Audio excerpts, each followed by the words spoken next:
Salut à toi. Si tu connais tes chakras, tu te connais aussi toi-même. Ça, pour moi, c'est une vérité. Si tu cherches le bonheur, si tu cherches à avancer dans ta vie, si tu veux être moins atteint par les événements, c'est aussi par la connaissance de tes chakras qu'on peut y arriver. Ça, c'est une autre vérité. Alors, qui je suis, moi, pour parler des chakras? Qui je suis? Moi, je suis Jean-Guy et je pratique les soins depuis mes 20 ans. Je pratique des soins de guérison depuis mes 20 ans. J'ai fait à peu près 3500 soins depuis mes 20 ans et je suis toujours dans les soins guidés par des entités supérieures vraiment qui viennent me guider dans le soin. Alors, j'ai vraiment une connaissance de ce qu'ils ont pu effectuer, de ce vers quoi ils m'ont guidé. Vraiment, j'ai eu la chance inouïe d'avoir des enseignants hors pair et qui connaissent vraiment l'humain dans son entièreté. Donc, pour moi, c'est une expérience qui me rend légitime pour parler des chakras. Alors, je vais vous parler des chakras dans mon expérience, dans ce que j'ai vu moi, dans ce que j'ai pu constater. Hein? Je ne le prends pas dans les livres, je n'ai pas pris ça dans les ouvrages indiens non plus. C'est vraiment ce que moi j'ai perçu à travers les soins, à travers les 3500 soins que j'ai prodigués. Okay? Alors, les chakras, bon, ça on le sait aussi, les chakras portent un thème particulier. Ils ont vraiment des thèmes qui font que, par exemple, nos peurs viscérales, elles se situent dans notre chakra du hara. Si j'ai la peur du manque, ben je vais la retrouver dans mon ventre, dans mon chakra du hara. Par contre, je peux avoir aussi une programmation qui m'amène cette peur du manque. Et celle-ci va se retrouver dans mon chakra du troisième œil. Voyez, si je sais les thèmes que portent les chakras, je sais aussi aller me prodiguer des auto-soins. Ben oui, parce que si je sais où est ma peur, je sais qu'elle est dans mon ventre, je sais qu'elle est dans mon chakra du hara, je peux vraiment aller libérer mon chakra du hara avec des méthodes que je vais pouvoir vous dire au cours de ces vidéos. Mais ça vous donne en fait, de savoir ça, ça vous donne la possibilité vraiment d'aller libérer vos chakras et de ce fait de rétablir vraiment votre rivière. Et pourquoi c'est important de rétablir cette rivière? Pourquoi c'est si important de rétablir que la rivière de ta spiritualité coule doucement dans ton canal? Ben, c'est tout simplement que cette rivière-là, c'est ta couleur. C'est ce que tu es. C'est ce que tu es venu incarner sur la terre. Donc, c'est important pour moi, en tout cas, moi, je ne sais pas qu'est-ce que tu en penses, mais pour moi, c'est super important d'incarner qui on est, d'incarner sa couleur, de devenir sa couleur de plus en plus. Et ça, c'est cette rivière-là qui le porte. Et cette rivière passe par tes chakras, elle passe par la fluidité dans tes chakras. Si tes chakras sont vraiment dans l'ouverture et moins embourbés, eh bien, la rivière, elle va bien passer. Si, dans un autre contexte, les chakras sont très embourbés, eh bien, la rivière, elle ne passera pas. La rivière, elle ne circule pas, ou en tout cas, beaucoup moins. Hein? Donc, c'est ça. C'est pour ça que c'est si important de connaître nos chakras, de connaître ce que porte chacun de nos chakras. C'est super important. C'est se connaître soi-même. Je sais, moi, où se situent mes peurs, je sais où se situent mes mécanismes de défense, je sais où j'ai vraiment des accumulations et quand je sais ça, je sais aussi que quand je vais faire mon nettoyage, je vais des fois prendre un peu plus de temps pour nettoyer un chakra et passer ainsi de suite. Hein? Donc, c'est... Quand les chakras sont dans la fluidité, c'est fluide dans notre vie. Vous ne savez pas à quel point les chakras ont un impact sur notre vie, sur notre vie du quotidien, sur absolument tout ce qui se produit dans notre vie. C'est énorme. Donc, c'est comme si chacun des chakras envoyait vers l'extérieur nos programmations. Donc, nos programmations, nos croyances, nos peurs, nos doutes. Donc, tout ça, ça rayonne constamment dans nos corps subtils et dans nos corps subtils, vers l'extérieur. Donc, c'est comme une carte d'identité, en fait.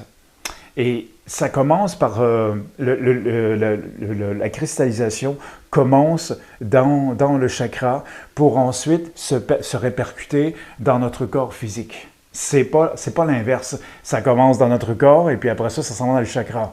Non, ça commence par le chakra, ça commence vibratoirement. Ça commence vraiment par le flux énergétique. Okay?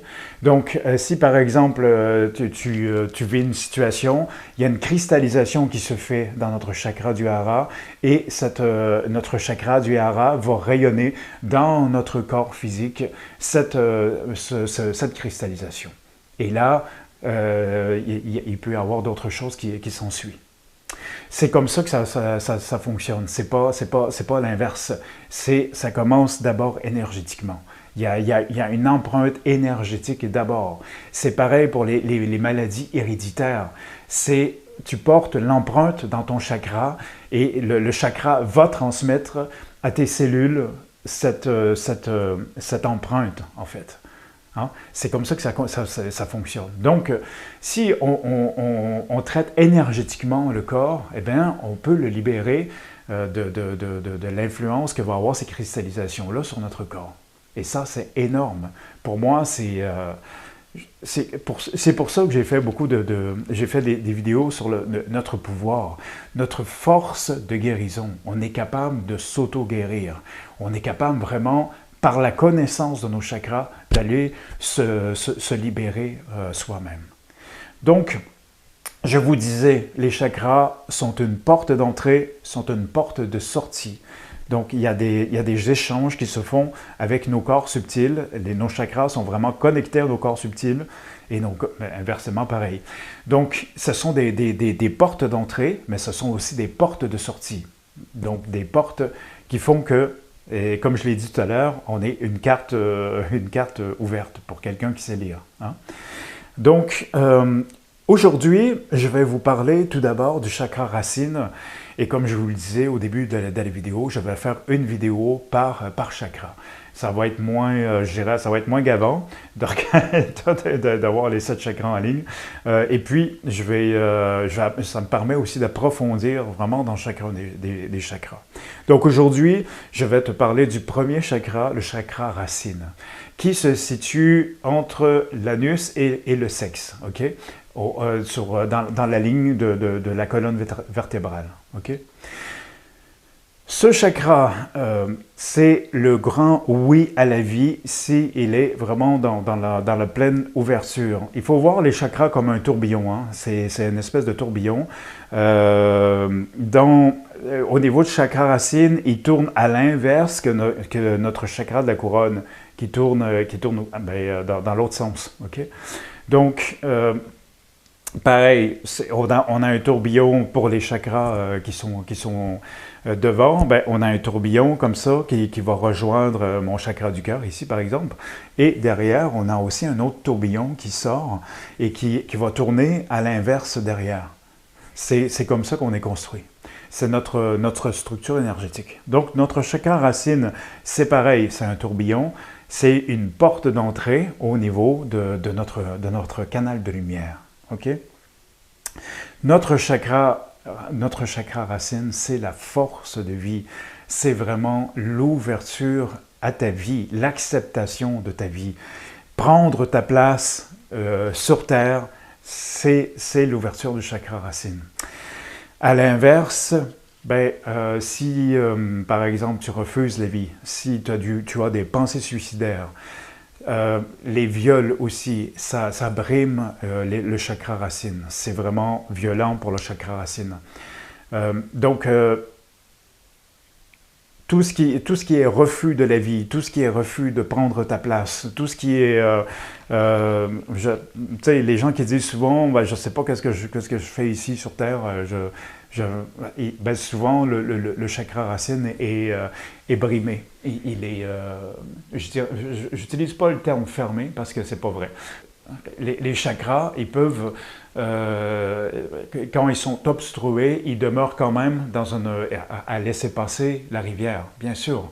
Elle passe de plus ou moins grand, avec plus ou moins de force ou plus faible, selon vraiment l'intensité des chakras, mais ça passe tout de même. Le chakra ne peut pas se fermer totalement. Ça, c'est aussi important de savoir. Donc, je parlais du viol. Le viol blesse vraiment profondément le chakra de la racine. Alors, pour quelqu'un qui a été violé, ben, c'est important, quand tu as ce souvenir-là ou cette connaissance-là, ben, c'est important de soigner le chakra racine. C'est important de s'occuper de ce chakra, de le restaurer, voilà, de remettre la vie dedans. Le chakra racine, vraiment, c'est la vie, c'est ça. Donc, bien sûr que quand il est plus dans une fermeture, on est désenraciné.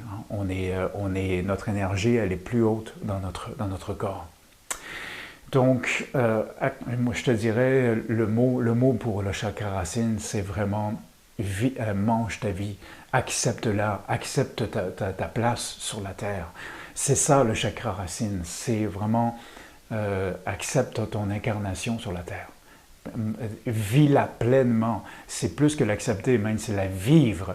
Vis ton incarnation. C'est ça le chakra racine. Il va y avoir dans les jours et les semaines qui suivent la suite de cette vidéo.